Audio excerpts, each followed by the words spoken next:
May halong pamumulitika ang hakbang ng Pangulo tungkol sa courtesy resignation bilang paraan niya sa pagsibak ng mga opisyal na hindi epektibo sa kanilang posisyon.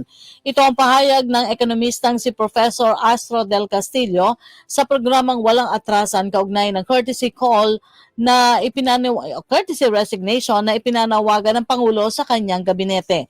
Ayon kay del Castillo, tila may halong pamumulitika ang naging hakbang ng Pangulo sa halip na maging pundasyon ito ng ekonomiya.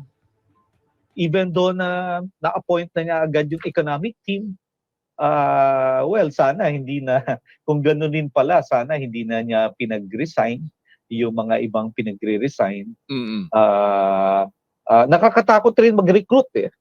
Maapektuhan na yung recruitment niya eh. Kasi baka mamaya, gumagawa ka na maayos, biglang kasama ka na naman doon sa shotgun approach. Ang nangyari kasi parang political yung solution rather than yung pundasyon talaga ng ekonomiya, no? Na kailangan na ma-address. Inilatag din ni Castillo ang ilang hindi magagandang epekto sa ekonomiya ng balasahan sa gabinete. Sinabi pa niya na maging ang malalaking kumpanya ay hindi naman sinisibak ang lahat ng empleyado nito kapag nalulugi ang kanilang negosyo. Ang epekto na to ay alam mo naman pag nawala ang isang cabinet member sa isang departamento, halos walang pipirma, no?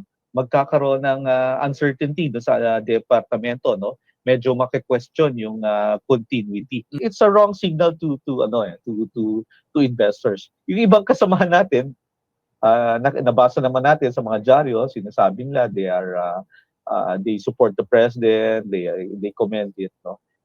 Sabi ko nga sa iyo, laudable naman yung intention ng presidente, but siguro alam mo sa corporate, pag bumaksak yung kita mo ng 1 or 2 taon or 3 taon, hindi mo naman tinatanggal yung buong board of directors mo.